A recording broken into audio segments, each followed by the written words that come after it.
Assalamualaikum warahmatullahi wabarakatuh. Alhamdulillah rabbil alamin wassalatu wassalamu ala asyrafil anbiya wal mursalin sayyidina Muhammad wa ala alihi washabbihi ajma'in. Rabbi shrah li sadri wa yassir li amri wahlul 'uqdatam min lisani yafqahu qawli. Jadi kita sambung balik kitab kita ni Yas'alunaka, tanya jawab lengkap tentang agama dan kehidupan bersama Dr. Ahmad Syarbasi. Ni kita baca gininya pasal mazhab Ibn Hanbal. Ada orang tanya, Syekh, bagaimanakah urutan zaman bagi mazhab Hanbali di antara mazhab-mazhab yang empat yang lain? Bagaimanakah pandangan anda dengan pernyataan yang saya dengar bahawa ketiga-tiga mazhab yang lain lebih kuat dan lebih kukuh daripada mazhab Hanbali? Dengan mazhab Hanbali marah.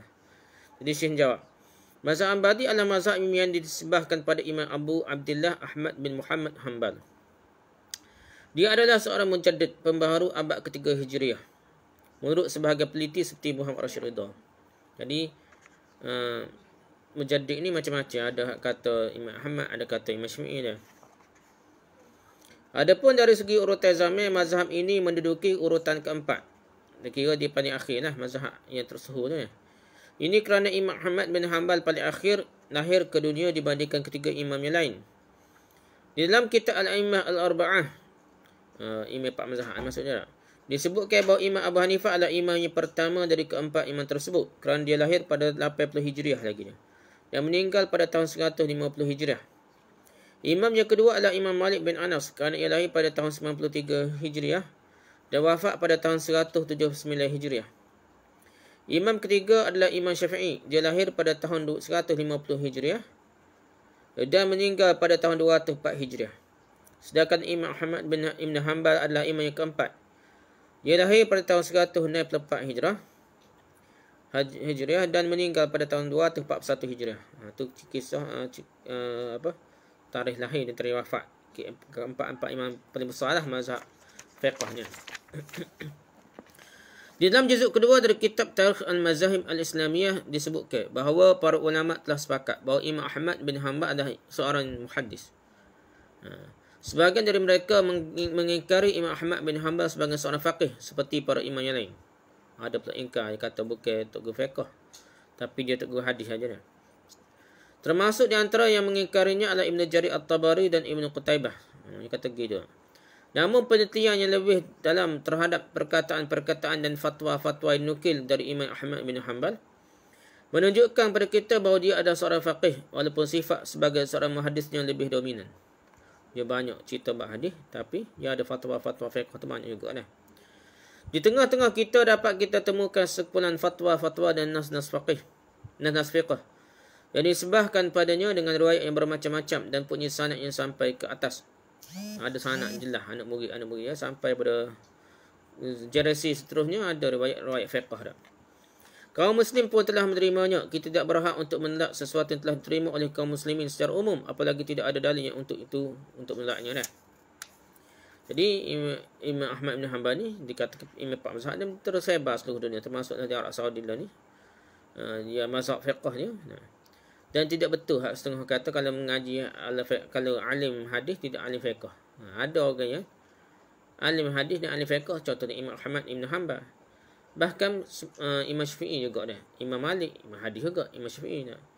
Imam Abu Hanifah tu tahulah dia kata kurang sikit lah dalam hadis Imam Ra'yu dah. Imam kata pakai pemikiran kuat dah. Kaedah-kaedah kuat dah. Tapi nak yang beri sini kalau kira ulama-ulama hadis ni adalah ulama fiqh juga. Dah, contohnya Imam Malik, mazhab Maliki, kitab Muwatta Imam Malik dah jadi kitab fiqh. Imam Syafi'i berkitab Al-Ummu, dia kitab hadis. Kita tengok dah. Semua penuh dengan riwayat dah. Pendapat dia sikit-sikit, lepas tu riwayat banyak dah. Jadi macam kitab hadis juga dah. Tu ulama dulu dah. Dia banyak berhujah dah. Guna dalil dah. Mungkin yang menjadi sebab orang mengatakan bahawa Ibn Hanbal bukanlah seorang faqih sebagaimana rakan-rakannya yang lain adalah kerana dia lebih sering mengutamakan periwayatan hadis dibandingkan memberikan fatwa. Itu akan sebab pun dah.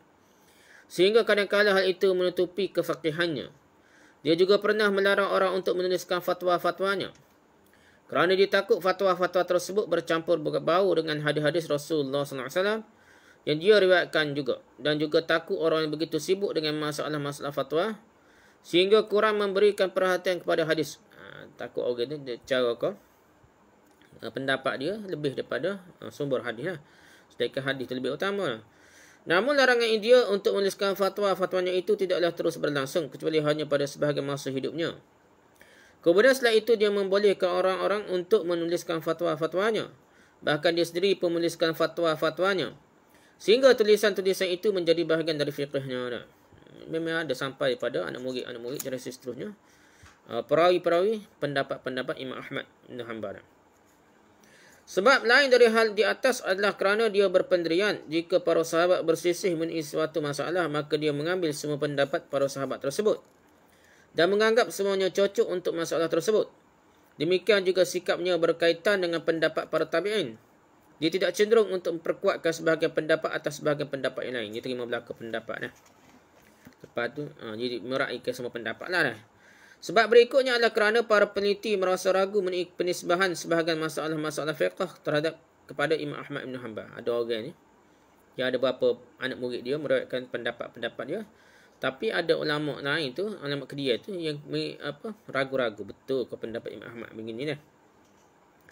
Namun bukan meragukan sumber yang jadikan sandar olehnya. Bukan meragukan sumber. Kadang-kadang orang tu betul dah sumber dia, tapi salah faham kau berlaku dah. Kemungkinan berlaku dah. Terlepas dari sebab itu, sesungguhnya kaum muslim sejak masa keempat imam tersebut telah memasukkan Imam Ahmad bin Hanbal sebagai salah satu dari keempat imam tersebut, dan mazhab Imam Ahmad bin Hanbal mempunyai pengikut yang banyak di negara-negara Islam seluruh dunia. Semoga keredaan Allah tercurah kepadanya. Jadi kita kiranya mazhab Imam Ahmad bin Hanbal ni mazhab Hanbali. Tak usah pelekeh lah kata-kata mazhab dia ni kodi sekali, apa rendah sekali. Kita kira semua tu ulama-ulama kita berjasa kepada Islam, dan dia anak murid yang besar dalam Imam Syafi'i. Dan Imam Syafi'i sangat sayang ke dia.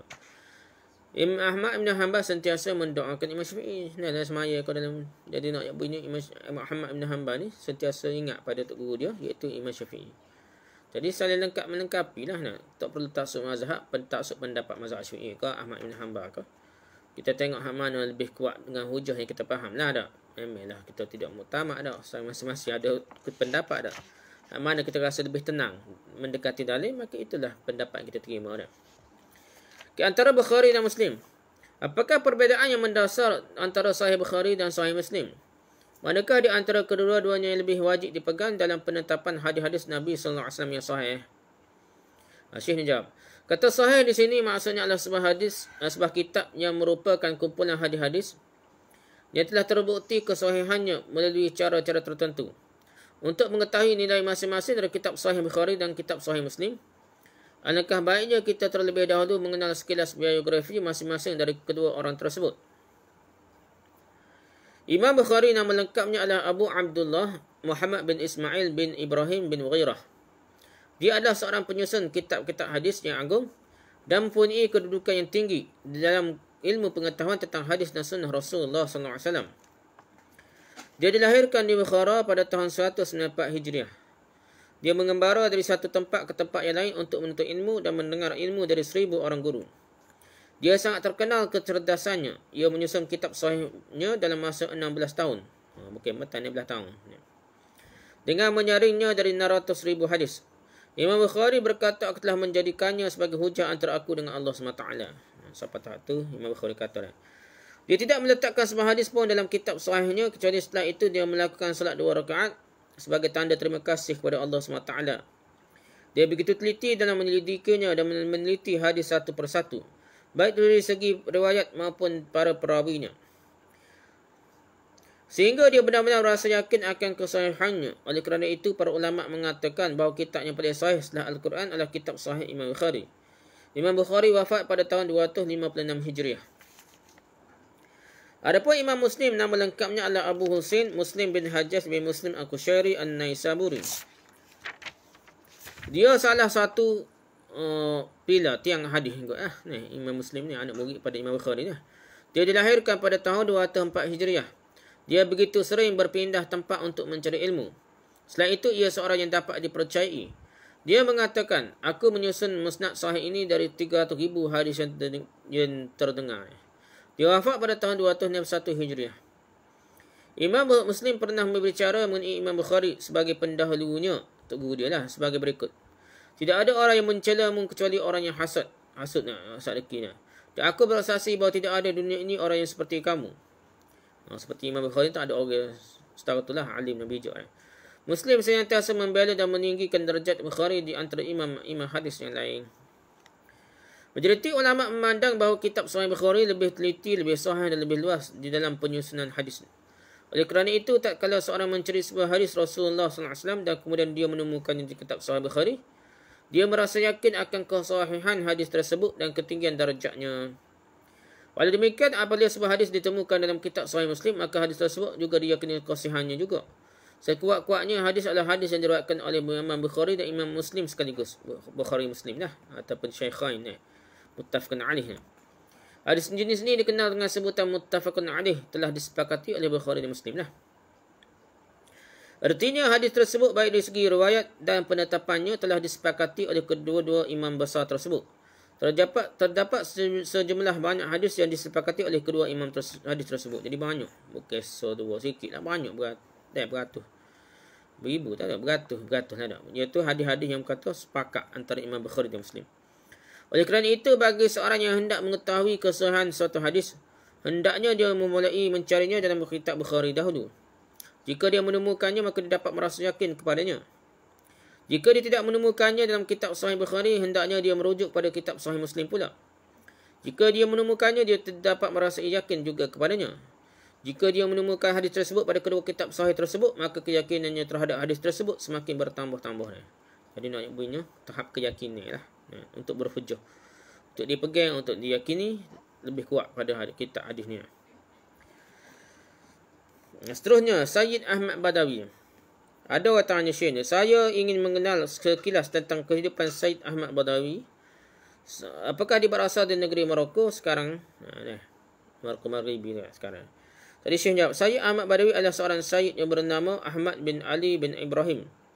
Keturunan jadi dari Ja'far As-Sadiq bin Muhammad Al-Baqir bin Ali Zainal Abidin bin Hussein bin Ali bin Abi Talib radhiyallahu. Keluarga Sayyid Badawi adalah kalangan Alawiyin yang hijrah dari Hijaz ke negeri Maghrib jauh Morocco.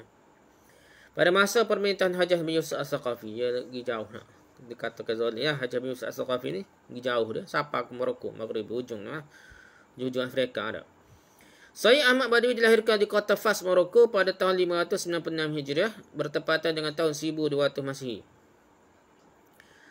Sayyid Ahmad Badawi mempunyai 6 orang saudara.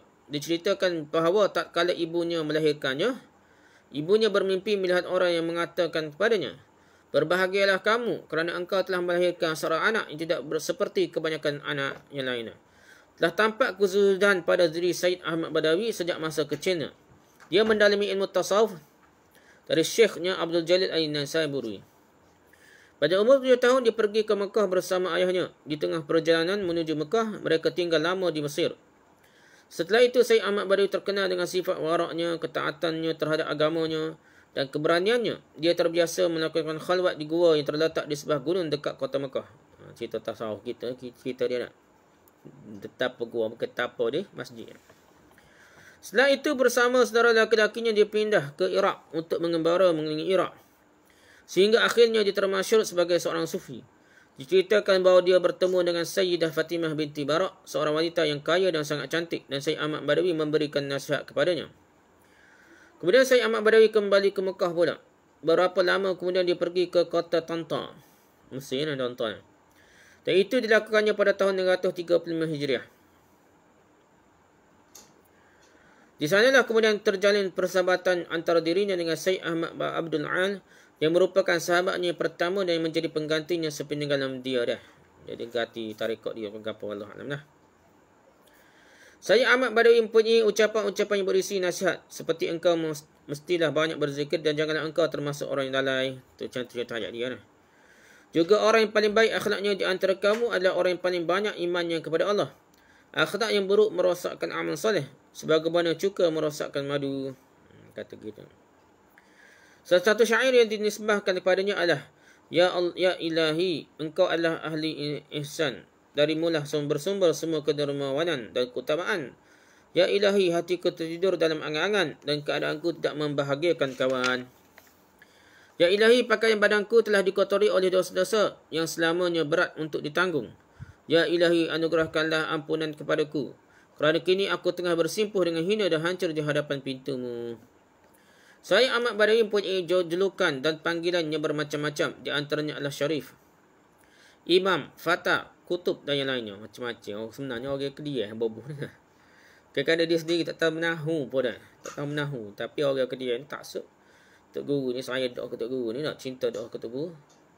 Hubus salihin lah, mencintai orang soleh yang kuat-kuat. Kadang-kadang cerita macam-macam. Pas kubur besar lah, minta hajat macam-macam. Padahal Tok Guru tidak gitu, tak sesay mana. Dia meninggal pada hari Selasa tanggal 12 Rabiul Awal tahun 1975 Hijriah. Bertepatan dengan bulan Agustus tahun 1276 Masihi. Dia dimakamkan di kota Tanta dan mempunyai makam yang senantiasa diziarahi. Tak ada kerja lain dah orang ini. Dia ziarah kubur-kubur tak wali laga apa dah. Juga terdapat masjid besar yang dinisbahkan kepada dirinya. Hari kelahirannya yang diperingati setiap tahun dengan perayaan yang dihadiri orang banyak. Semoga redha Allah tercurah atasnya. Apa-apa pun kita menyintai orang soleh ni, ada silap sedikit sebanyak tu, kita mohon kepada Allah supaya mengampunkannya. Mereka, jasa mereka lebih banyak daripada kesilapan mereka dah. Jihad dan kekuatan. Jihad dengan harta dan jiwa. Apakah jihad dengan harta lebih utama dibandingkan jihad dengan jiwa dalam pandangan Islam? Yang menjadi sebab timbulnya pertanyaan adalah kebanyakan ayat jihad yang terdapat dalam Al-Quran senantiasa menempatkan jihad dengan harta sebelum jihad dengan jiwa. Kalau kita baca tu, so infak dulu. Nak pergi kena infak dulu dah. Kena ada harta dulu, bukan pergi saja dah. Jadah gitu kena ada kelengkapan lah. Jadi Syekh jawab, jihad secara umum artinya manusia mengerahkan segala daya dan kemampuannya dalam mewujudkan satu tujuan. Dimaksud bahasa lah dah, bersungguh-sungguh dah. Jihad ini terkadang dilakukan dengan lisan, dengan harta dan bahkan terkadang-kadang juga dengan jiwa. Al-Quran Al-Karim telah menyebutkan jihad dengan harta dan jihad dengan jiwa dalam banyak ayat-ayatnya.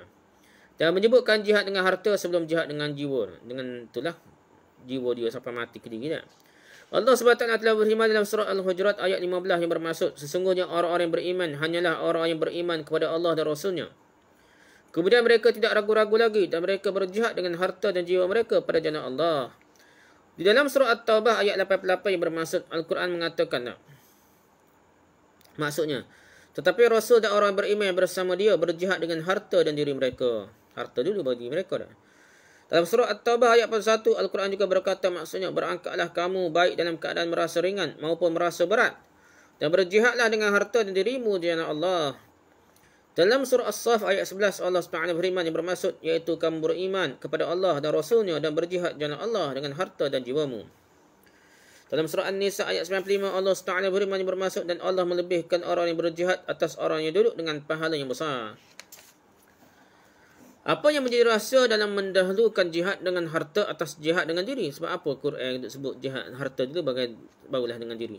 Terkadang ada pendapat yang mengatakan bahawa yang pertama kali mesti diperhatikan adalah sesungguhnya atah kata anfus diri kepada kata amwal harta. Adalah dengan menggunakan huruf waw. Huruf atah lah, huruf waw ataf. Dan huruf waw ni menurut pendapat para ilmu nahwu tidak memberikan makna tertib dan urutan takkid. Bukan maksudnya lepas ni dah. Dahulu jihad harta, lepas tu baru jihad hawa, jihad dengan jiwa diri sendiri dah. Bahkan kena serentak lawan ni. Muhammad dan Hussein masuk dalam rumah dia. Muhammad dan Hussein ni tak cerita siapa dia masuk dulu, siapa yang kedua tak tahu. Serentak pun tahu. Mungkin Muhammad dulu, mungkin Hussein dulu, dia macam-macam lah ni. Jadi secara asasnya ya nak ayat mus serentak ni. Namun bagaimanapun pendahuluan harta atas nyawa tetap menimbulkan pertanyaan. Sebab banyak ayat tu harta dulu dah. Jadi walaupun asal-asal keadaan bahasa Arabnya serentak pun boleh dah. Tak timbul kedua dulu dah. Apakah yang menjadi hikmah dari pendahuluan tersebut? Tampaknya dan hanyalah Allah yang lebih tahu maksudnya. Pendahuluan jihad dengan harta atas jihad dengan nyawa itu mengacu kepada kenyataan bahawa menurut kebiasaannya dan yang banyak dikenali, jiwa lebih sulit dan lebih berat untuk dikorbankan dibandingkan dengan harta. Kalau nak kira kak, jiwa ni lebih orang sayang berbanding harta lagi dah. Oleh kerana itulah Al-Quran Al-Karim menyebutkan jihad dengan harta sebagai alat untuk melatih manusia agar mau berkorban dengan jiwa. Dia start dengan beri pitih dulu, dengan sedekah, dengan derma, barulah pergi dengan jiwa. Sehingga di sini terdapat satu bentuk tahapan. Pertama-tama manusia berkorban dengan hartanya, iaitu membelikan senjata dengan hartanya, dan kemudian dia baru berjihad dengan dirinya. Tak ada senjata pun tak boleh nak perang dah. Tambah-tambah zaman moden lagi lah. Senjata kena canggih lagi daripada dulu dah. Iaitu menggunakan senjata tersebut dalam peperangan. Bermula kena ada senjata tu, kena ada pitih dulu dah. Ada masa perang Nabi dulu pernah. Siapa menangis orang tak lagi jihad perang kerana dia tak cukup kelengkapan dah. Urutan ini memberikan pemahaman kepada kita tentang adanya tahapan waktu. Di mana jihad dengan harta lebih dahulu atas jihad dengan nyawa. Jadi tahapan waktu sebelum kita pergi kena ada persiapan kelengkapan. Kelengkapan dia pakai pitih pun pakai wang. Kena pakai sumber wang lah sumber dia. Jadi barulah ada kelengkapan barulah boleh pergi dah. Namun jihad dengan diri boleh dilakukan dengan penuh keikhlasan dan ketulusan lebih utama daripada jihad dengan harta. Dari segi keutamaan kita tak boleh kata harta lebih utama. Jiwa lebih utama sampai mati ke diri dah. Tapi dari segi tahapan pelaksanaannya nak suruh ada kelengkapan, pergi mesti ada duit dulu kan. Sejak zaman dahulu orang bijak mengatakan berkorbanlah dengan nyawa adalah setinggi-tingginya penghormatan. Bukan dengan harta, dengan jiwa. Tu hak besar kali nak sampai mati ke diri bukan main dah. Hebatlah perjuangan dia. Hal itu disebabkan seluruh jihad dengan nyawa itu diarahkan untuk menggapai kenikmatan syahadah atau mati syahid. Nikmat yang kata dah. Dan syahadah atau mati syahid ini merupakan puncak di seluruh jihad jalan Allah. Oleh kerana itulah Allah SWT memuliakan syahadah. Orang yang mati syahid dalam firman-Nya bermaksud. Janganlah kamu mengira bahawa orang yang gugur di jalan Allah itu mati. Bahkan mereka itu hidup di sisi Tuhannya. Dengan mendapatkan rezeki. Mereka dalam keadaan gembira disebabkan kurniaan Allah yang diberikannya kepada mereka. Dan mereka bergerang hati terhadap orang yang masih tinggal di belakang yang belum menyusul mereka. Bahawa tidak ada kekhawatiran terhadap mereka dan tidak pula mereka bersedih hati. Mereka bergerang hati dengan nikmat dan kurniaan yang besar dari Allah. Dan Allah tidak menyia-nyiakan pahala orang-orang yang beriman. Surah Al-Imran ayat 169 hingga 171. Perlu juga kita perhatikan bahawa biasanya seorang mujahid tulen, pejuang yang tulen yang berjihad dengan jiwanya. Sebelumnya dia juga telah berjihad dengan harta dalam batas kemampuannya. Sesungguhnya Allah SWT memimpin semua para mujahid.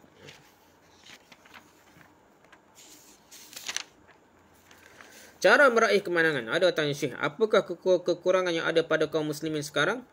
Untuk mewujudkan kemenangan. Perang Israel perkalah macam kau tidak boleh menang teguh nak. Buat apa dah? Padahal sekeliling Israel tu orang Islam saja, Jordan dan Syria lah macam-macam dah.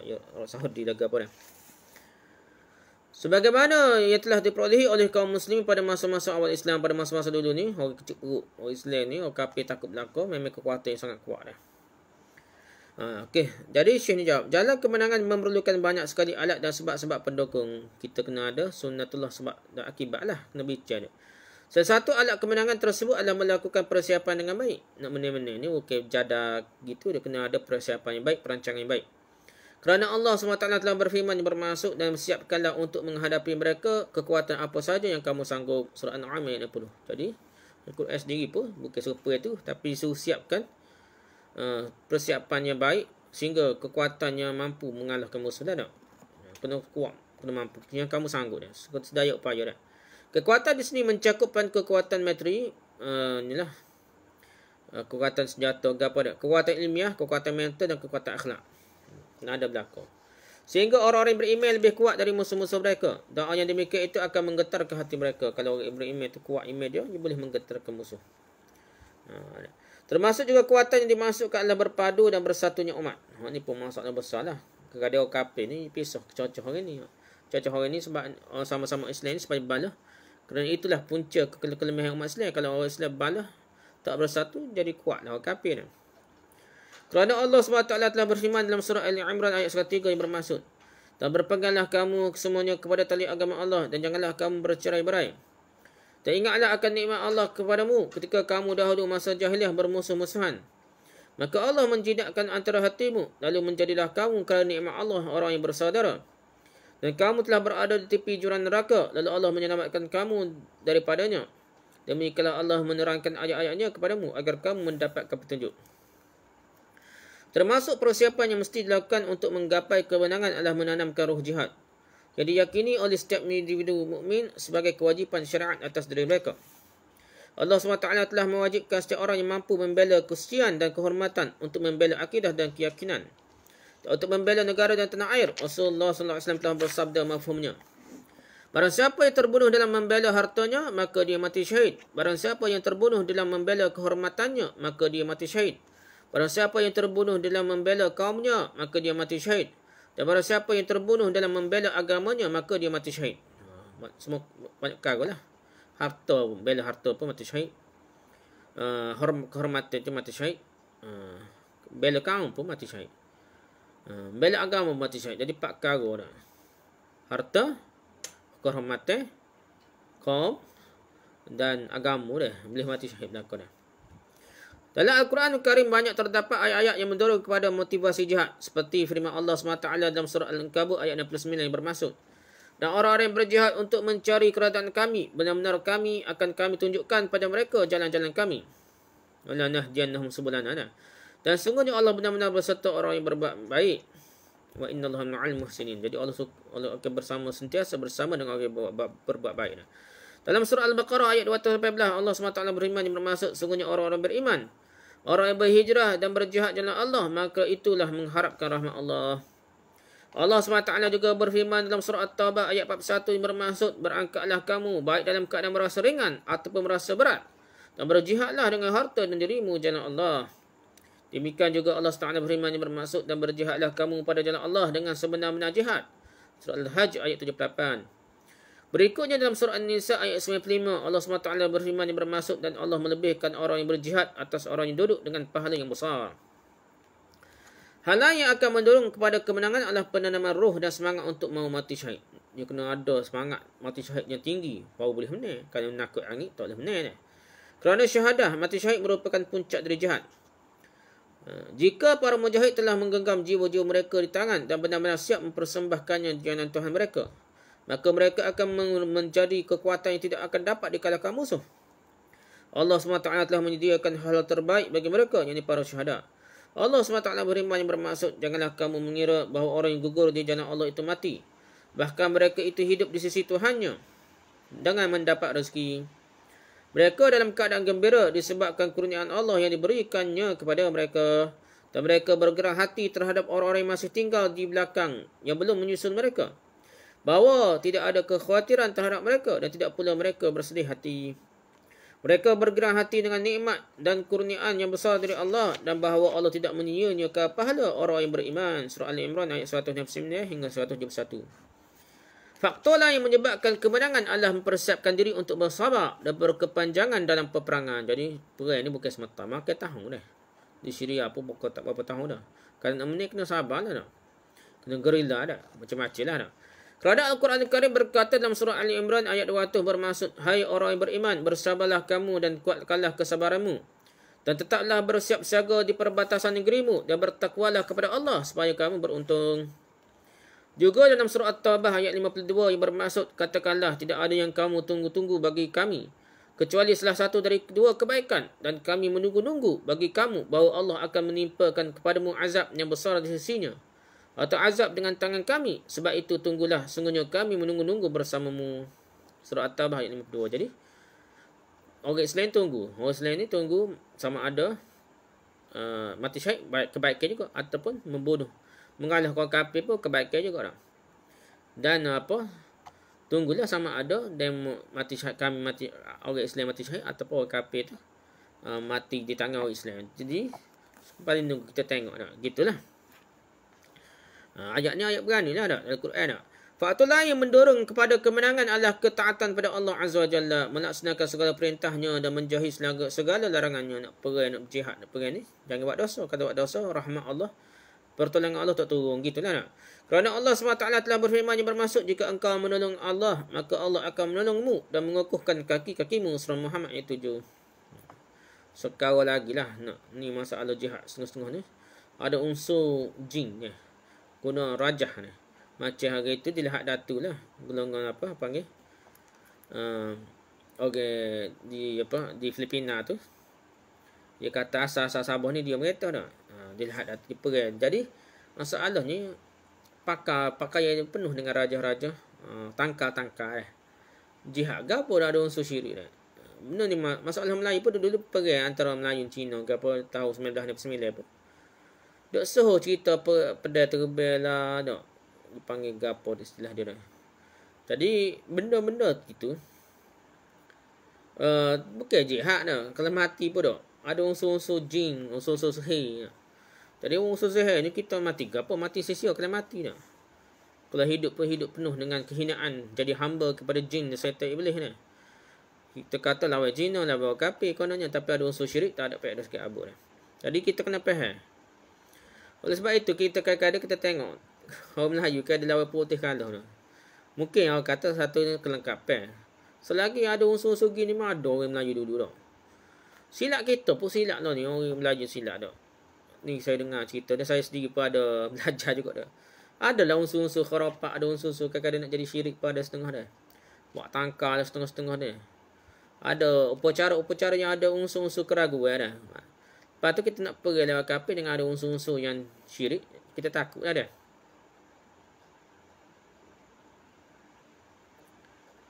Jadi kena beringat lah, kena beringat. Takut ada unsur-unsur syirik. Kalau tak ada kat tak apalah, cumanya sebenarnya tak orang-orang lama kalau peringkat awal ni belajar macam biasa, apabila peringkat lagi tinggi dah. Apabila peringkat lagi tinggi ya ada unsur-unsur yang bahaya lah. Ada setengah-setengah dia. Ya ada unsur, ya ada upacara-upacara dia. Kalau pangkat lagi tinggi dah. Itu lagi masalah dah.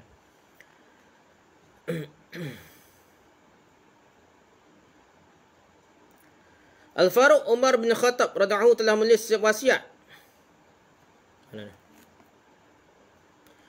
Juga dalam surah Al-Hajj ayat 40 bermaksud sungguhnya Allah pasti menolong orang yang menolong agamanya. Sungguhnya Allah benar-benar maha kuat lagi maha perkasa. Jadi orang Allah ni tolong orang yang menolong agamanya dah. Jadi kalau kira Allah maha kuat lah. Sebenarnya sebab Allah ni tak ada masalah. Yang masalahnya orang Islam sendiri lah. Allah SWT ni kalau orang Islam tu melaksanakan semua tuntutan kebenangan tu, sama pertama akidah yang benar dah. Keyakinan dah. InsyaAllah lah Allah akan tolong. Kalau ada unsur-unsur karuk tu masalah dah, tangkal wifak ni. Unsur-unsur syirik tu, payahlah orang Islam ni benar dah. Al-Faruq Umar bin Khattab radhiyallahu telah menulis wasiat yang ditujukan pada komandan tenteranya Sa'ad bin Abi Waqqas radhiyallahu dan berkata, Aku perintahkan kepadamu dan kepada para tentera yang bersamamu untuk bertakwa kepada Allah dalam segala keadaan. Kerana ketakwaan kepada Allah adalah persiapan yang paling utama untuk menghadapi musuh dan benteng pertahanan yang paling kuat dalam peperangan. Takwa tu sebenarnya. Kadang-kadang kapal lain jaga, takwa tak jaga, masalah. Dan aku juga perintah kepadamu untuk lebih mewaspadai perbuatan maksiat dari dirimu dibandingkan mewaspadai musuh. Kita takut musuh supaya kita tiba-tiba kalau kita, tapi kita kena takut juga maksiat yang kita buat sehingga ia jadi pertolongan Allah tak turun dah. Bala pula turun dah. Kerana dosa para tentera itu mestilah lebih ditakuti oleh mereka dibandingkan musuh. Siapa tak tu dah. Sesungguhnya kaum muslimin ditolong oleh Allah SWT disebabkan maksiat yang dilakukan oleh musuh-musuh mereka terhadap Allah. Kita menang terhadap orang kafir ni kerana orang kafir tu buat maksiat. Kalau kita buat maksiat retek lebih kurang dia, pertolongan Allah tak ada. Pada waktu tu kan main sama kerah mana kuat senjata ni tak. Mana kapal lebih kuat kan, biasa dia lebih menang. Sebab itu kapal boleh menang pun tak. Sekiranya tidak demikian, maka tidak ada kekuatan pada kita untuk mengalahkan mereka. Kalau kita ni buat maksiat retek, tak ada kekuatan lah tak. Tak ada kekuatan. Kemudian Umar bin Khattab melanjutkan perkataannya, ketahuilah bahawa sungguhnya kamu sedang berada dalam jalan yang dilindungi oleh Allah. Dia mengetahui apa yang kamu lakukan. Janganlah kamu berbuat maksiat terhadap Allah. Sementara kamu sedang berada jalannya, janganlah engkau mengatakan, maksudnya sungguhnya musuh kita lebih buruk dari kita, sehingga mereka tidak akan dapat menguasai kita. Jangan kita sedar hati.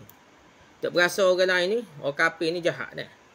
Allah tolong kita. Tapi kita sendiri tidak memberi persiapan yang baik. Persiapan dari segi senjata tu sekarang hak lebih besar ni takwa dah. Kalau kita sendiri ni jahat, kita buat dosa banyak, macam mana pertolongan Allah nak beri dah?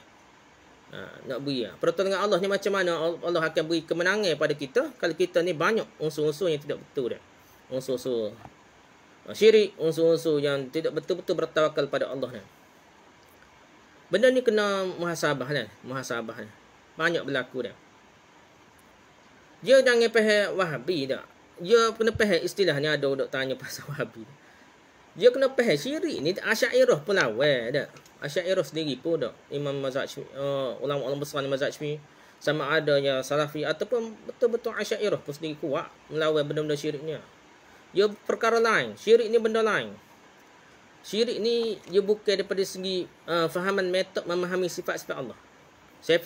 Nak faham sifat Allah tu ada kaedah tanzih style Asy'ariyah, tu suku pun tak. Syirik ni suku pun tak. Syirik ni perbahasan ni setiap aliran sama ada Asy'ariyah dan apa kata Wahabi Salafi tu sama-sama menentangnya. Dulu kitab Taqwiyatul Iman dah. Ulama daripada India lah. Dia Asy'ariyah dah. Ulama hadis di India. Anak cucu kepada Waliullah Dahlawi lah. Ulama besar Asy'ariyah lah. Ulama hadis. Dia buat Taqwiyatul Iman. Kitab dia tu kita kata pencetus jihad. Nah, dengan akidah yang benar. Dan dia lebih awal daripada Syekh Muhammad lebih awal sikit lah daripada Syekh Muhammad bin Abdul Wahab. Jadi walaupun orang ni akidah salah, orang ni Asy'ariyah pun sama-sama mempunyai kitab yang sama, hampir sama lah. Saya mula baca kitab tu Taqwiyatul Iman lah, menguatkan iman. Betul-betul kalau kita tengok unsur ni ajakan dia kepada akidah tauhid yang kuat, nah, supaya tidak ada unsur-unsur syirik. Betul-betul. Dan Syekh Ahmad Ismail Shah ni yang jihad lawan British masa tu, dan dia orang-orang Sikh masa tu dah menjadi benteng-benteng kuat orang British untuk mengalahkan ni lah orang Islam di India, pergi jihad masa tu dah. Wallahu a'lam lah masa tu kalah dengan orang Islam tu. Wallahu a'lam, tapi asal-asalnya kena kuat iman dah. Dan dia buat kitab pun kena kuat. Syekh di Afghanistan ni Syekh Muhammad Azam apa? Ulama dia pun ulama yang kuat pegang akidah dia. Akidah salah pun. Nah. Dia adalah benteng pembangkit jihad di Afghanistan sehingga mengalahkan Rusia dulu. Nah, dia menyatukan Islam, dia menguat akidah ni. Halang perkara-perkara syirik ke apa, dan dia bangkit dan dia mendorong sehingga kemenangan mujahidin di Afghanistan. Lepas tu balah sama sendiri. Lepas tu lagi kira lah. Tapi nak yang biasa sahaja gitu lah. Kerana mungkin satu kaum dikalahkan oleh satu kaum yang lebih buruk dari mereka. Ini tak pelik dah. Orang Islam kalah kafir. Sebab apa kalah? Kerana kita dosa kita buat. Kesalahan pun kita buat. Macam dah ni dok. Jangan banyak-banyak perkara dah dari segi teknologi, dari segi mengatasi COVID, kadang-kadang tempat orang kafir lebih baik. Kadang-kadang ada kita buat ni benda yang ada tak kena dah. Ada tak kena. Nak gana dah. Sebagaimana Bani Israel telah dikalahkan oleh orang kafir Majusi kerana mereka telah melakukan apa-apa yang dibenci oleh Allah SWT. Bani Israel ni sebelum Islam mereka, Bani Israel lah kita kata anak apa pakai dia ngaku anak Tuhan lah dia dah. Bani Israel ni. Bani Israel ni dikatakan dia ni yang ngaku lah anak Tuhan. Pasal dia ni banyak keturunan Nabi dah. Kalau kita dengar Ustaz Auni cerita sosok-sosok dah. Jadi keturunan Nabi ni ramai daripada keturunan Bani Israel tu dah. Ramai dah. Pasal di Quran tu banyak sebut keturunan dia dah. Hak Nabi daripada sebelah Cina, India, kita tak tahu dah dah. Tapi hak cerita hak ni banyak adalah daripada keturunan Bani Israel dah. Bila-bila gitu pun banyak juga dah. Hak menang pun ada, tapi banyak juga hak kalah ni kadang-kadang kerana kesombongan dan menentang golongan Bani Israel ni terhadap Allah SWT. Banyak perkara yang salah. Banyak. Sehinggalah itulah sehingga Allah menghinakan orang Bani Israel. Bani Israel dibangkit zaman moden ni dah. Dia golongan panggil Yahudi Ashkenazi dah. Ashkenazi tu menguasai dunia. Menguasai Zionis tu banyak kena Yahudi Ashkenazi dah. Hak lain tu kurang lah dah. Yahudi lain tu. Tapi zaman moden lah, dulu tak ada dah. Lakukanlah perhitungan terhadap dirimu. Kita kena muhasabah diri kita sendiri. Jangan kita rasa diri kita baik dah dah. Kita ada ilmu dah. Kita ni tak buat salah. Mohonlah pertolongan pada Allah bagi dirimu. Sebagaimana engkau semua memohon kepada Allah untuk memperolehi kemenangan atas musuhmu. Maka aku juga mohon yang demikian kepada Allah bagi kami dan engkau sekalian. Salah satu faktor untuk meraih kemenangan adalah iman. Iman bukanlah sekadar ucapan, melainkan sebuah keyakinan, perbuatan, harapan dan keteguhan. Allah SWT berfirman, dia bermaksud dan kami selalu berkewajipan untuk menolong orang yang beriman. Surah Al-Rum ayat 47. Jadi Allah ni dia janji dah nak beri kepada orang yang beriman. Kena ada syarat, insya-Allah Allah beri kemenangan. Dalam surah Al-Hajj ayat 38 Allah SWT berfirman yang bermaksud sesungguhnya Allah membela orang-orang yang telah beriman. Sesungguhnya Allah tidak menyukai tiap-tiap orang yang berkhianat lagi mengingkari nikmat. Begitu juga dalam surah Al-Jathiyah ayat 51 Allah SWT berfirman maksudnya sesungguhnya kami menolong rasul-rasul kami dan orang-orang yang beriman dalam kehidupan dunia dan pada hari berdirinya saksi-saksi hari kiamat. Dengan faktor-faktor di atas itulah para datuk kita meraih kemenangan pada masa-masa awal Islam. Jadi datuk kita menang ni kerana apa? Kerana mereka ni betul-betul beriman. Dan mereka tu betul-betul melaksanakan perintah Allah. Sehingga pertolongan Allah tu datang. Dengan melaksanakan dan mematuhi semua faktor di atas, para generasi penerus dapat meraihkan kemenangan. Sesungguhnya Allah adalah penolong para mujahid yang sabar dan beriman.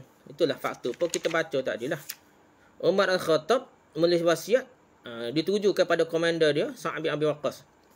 Dia kata kalau orang Islam ni kita menang dengan sebab maksiat, dosa kafir. Tapi kalau kita buat dosa retek, pertolongan Allah ni lambatlah turun dah. Kurang pertolongan Allah. Gitulah berlaku seluruh dunia. Kadang kita sebut kita gerakan Islam. Kita sebut kita gerakan Islam dan perjuangan Islam, kadang kita ni hanyut dengan harta, dengan pangkat, dengan macam-macam masalah. Dan sekali slogan sajalah untuk buat mana dah nak gan dah. Apa kata tipu daya dunia nak gan dah. Tapi nak beri itulah faktor-faktor yang menyebabkan kita ni kadang-kadang kalah. Setengah kala tu dengan orang kafir tu kalah nak gan dah. Jadi kita ni banyak faktor-faktor ni. Lepas tu ni ada kena ada tawakal, kena ada usaha, kena ada strategi lah, kena betul lah tu dah. Lepas tu bidang ni sekarang ada orang bicara ada bab bidang dah. Orang jangan bercakap bidang tu betul lah dah. Sebenarnya setiap orang ni kita kena tengok pada spesialis dah. Tapi spesialis ni bukan secara umum kata engineer dah. Betul-betul dia engineer mengaji mekanikal kak. Tapi dia tak gaji pula skru ataupun tidak tomah kata tak. Tak melatih diri dia pula skru, baik kereta ke apa. Di segi teori dia nampak dia boleh cerita sikit, tapi apabila laksana tak boleh dah. Jadi engineer ni bagus ni. Ada kata praktikal contoh di Jerman bagus ni. Jepun ni tak bagus mana masuk kilang bagus-bagus dah. Tapi di Jerman tu dia tahun 2 ke tahun 3 tu dia masuk kilang dulu. Dia ada praktikal dulu. Lepas tu dia buat kajian tahun 3 tahun 4 dia buat kajian dia akan nampak apakah masalah di kilang yang perlu dikaji untuk diperbaiki untuk buat apa countermeasure dah. Begitu juga masalah bidang agama ke apa ni sebenarnya dia ada benda yang spesialis, benda-benda yang mendalam tu kena bagi pada pakar dia lah. Tapi ada perkara-perkara tu tak sekira dia benda nak peringatnya dah. Tidaklah mendalam sangat. Baca kitab sikit, syarah sikit, tidak syarah makna. Benda yang sama je. Cuma nak suruh faham ayat dalam kitab ni. Orang benda-benda gini tidaklah perlu pada alim yang mendalam lah. Tapi kepada fatwa, adapun pada bidang hadis, ada bidang-bidang tertentu dia perlu kepada orang yang betul-betul mendalam ilmunya untuk menerangkan, untuk menyelesaikan masalah. Ingat, ilmu agama ni tak sama masalah. Bukan nak nyuruh kita lah pakar bidang ni. Orang ni bukan pakar, aku boleh kecek, tak boleh kecek dah. Bukan gitu. Kalau benda tu biasa, kita saling berkongsi ilmu. Berkongsi ilmu tak ada masalah dah. Jangan kita terus kata, ni ada setengah ni kadang-kadang patutnya berbahan dengan hujah, bukan serai body dah. Dia kata orang ni wahabi lah, ilmu tak ada dah. Sedangkan benda tu, kalau benda tu salah, kalau orang tu kurang ilmu pun, kalau dia ayat benda betul, kita terima. Kalau kafir buat benda betul pun kita terima. Kita kena ingat dah, di ulama-ulama hadis pun, dia kata, dia ada wak mu'jam, panggil apa? Allah tak ingat dah. Dia kalau Quran panggil mu'jam faharus ni. Ya ada dalam hadis ni, ada macam mu'jam faharus tu jugalah. Orang putih, orang kafir lah, orientalis. Dia buat macam teknik nak mudah cari hadis dah. Dalam kitab-kitab Sunan Sittah dan kitab Asyarah 10 tu dia boleh buat satu sistematik dah. Macam kalau kitab Arab ni ada indeks belakang tu lah dah. Tapi dia ni lebih detail sehingga kita nak cari hadis boleh cari dah. Dalam kitab-kitab yang besar. Orang kafir tu bukan Islam ada orientalis. Tapi ulama kita tidaklah terus kata kafir mu tak boleh buat. Mu tak ada apa, bukan bidang mu kafir, bidang gapo. Dah kafir dah. Tapi kerana dia memberi sumbangan pada ilmiah juga, dia terima. Cuma ni ada salah tu kritik dah. Antara pengkritik ni adalah Syekh Muhammad Fuad Al-Baqi ni lah. Yang buat kitab, yang buat himpunan antara Sahih Bukhari Muslim dia gabung tu.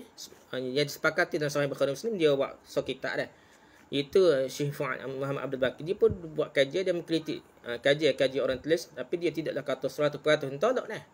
Dia menghargai. Kadang-kadang kita orang Islam ni bunyi Islam tak ada nak buat benda gitu. Tapi sekarang ni kita tengok bagus. Rasanya orang Islam ni bukan orang kafir, dia buat dak. Contohnya panggil Maktabah Syamilah. Maktabah Syamilah. Dari bidang Islam ni Maktabah Syamilah tu. Dia buat dah. So lagi dah bidang-bidang ni benda yang kita kata pertama kita kena betul-betul hormat betul-betul bidang dia. Orang yang mahir bab hadis sungguh. Walaupun dia aliran Asy'ariyah atau ni anti Wahabi ke Wahabi ke, tapi dia pakai bidang dia, kita kena hormat kajian dia dan kita dengar lah. Tapi kalau orang tu bukan bidang tu, tapi dia baca hadis biasa, dia bukan mendalami ambil pengajaran umum daripada hadis biasa ataupun ulama fiqh. Dia bukan ulama hadis yang bab fiqh saja mahir. Dia ambil sebagai hadis, dia baca dan syarah berdasarkan apa kita tak fiqh kata. Kita kena raikan, kita kata mu tak boleh baca hadis, mu bukan pakai hadis. Oh berat lah gitu dak. Ilmu agama tidak tersampai dah. Dan ni kita kena ingat serangan-serangan orang-orang. Kita tengok ni kuat juga golongan batiniah ni. Golongan batiniah ni kita tengok pun lepak tu dah. Lepak hak dia kata semai bed mencari Tuhan. Dia buat satu dalam Facebook mencari Tuhan, kita tengok Allah. Kena kau ramah dah. Orang dengar dia siapa belah-belah 70 tu. Orang dengar dia duk dalam Facebook, dalam YouTube nak ceramah. Kita tengok dia ceramah apa kita kata apa tak betul lah, apa gila kecek kat dia. Tapi orang boleh ramah pengikut dia tu. Orang boleh ikut dia. Kita pun terkejut. Ramahnya orang ikut ni. Dia tu lagi lah tak betul tak. Kalau kita main berhujah. Orang semata-mata mu lepak. Ataupun siapa-siapa pun mu tak ada ilmu. Atau mu bukan pakar. Boleh terima zaman sekarang ni. Orang hanya boleh terima kalau kita boleh berhujah. Memberikan hujah yang kuat. Pendapat yang kuat. Dengan zaman moden ni. Zaman terbuka dah. Begitu juga tengok belajar internet ke apa. Nah, Ustaz Zaharuddin Abdul Rahman kata, bagus belajar ni internet, cek dengan internet, cek Google dia. Ustaz Google ni bagus, bukan salah. Cuma Google, kita search, kita jumpa yang terbaik, yang molek.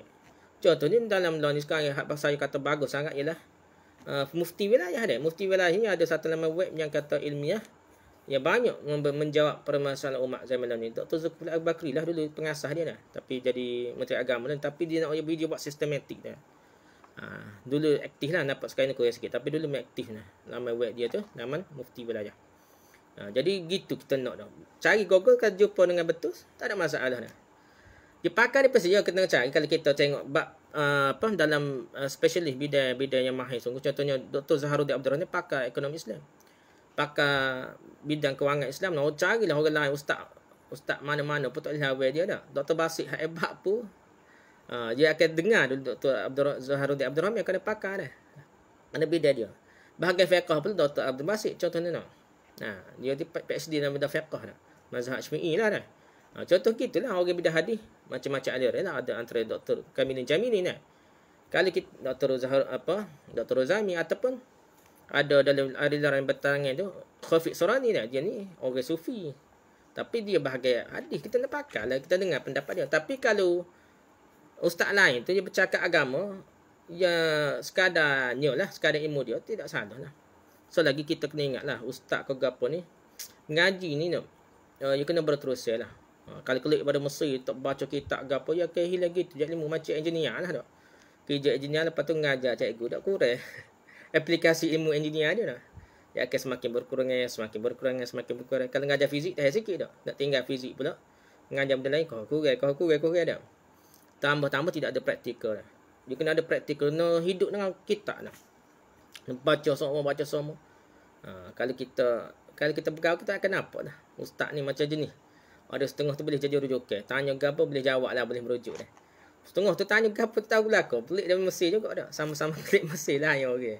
Kerana sifat dia lain. Orang ni suka mengajar masjid berlangsung, suka merujuk, suka baca. Orang ni bila klik tu, pakai tinggal tu. Masuk ngaji tinggal dah. Jadi dia tak jadi spesialis lah. Dia tak jadi pakar dah. Bukan bidang dia dah. Jadi agama ni ada orang lain. Ustaz ataupun cikgu ataupun engineer ataupun doktor dah. Dr. Dania tu Dr. Dania lah. Dia bukanlah bidang agama, kalau bidang kedoktoran lah. Tapi tengok dia mahir dah. Nak kerana dia ada minat dah. Ada minat yang mendalam. Kesilapan tu berlaku dah. Siapa-siapa pada silap. Kapten kau gapo, kau doktor gapo apa. Ada pendapat yang kita kata kurang kuat. Tak sedap pakar lah. Tu biasalah. Itulah kehidupan. Jangan kita sentiasa tertelajak stereotype dah. Dengan pemikiran yang mudah sangat dah. Terima, orang ni boleh terima 100%, orang tolak 100%. Jadi kita tak kembali lah. Wallahu a'lam, subhanakallah wa bihamdika, subhanaka wa bihamdika, asyhadu an la ilaha illa anta, astaghfiruka wa atubu ilaik. Assalamualaikum warahmatullahi wabarakatuh.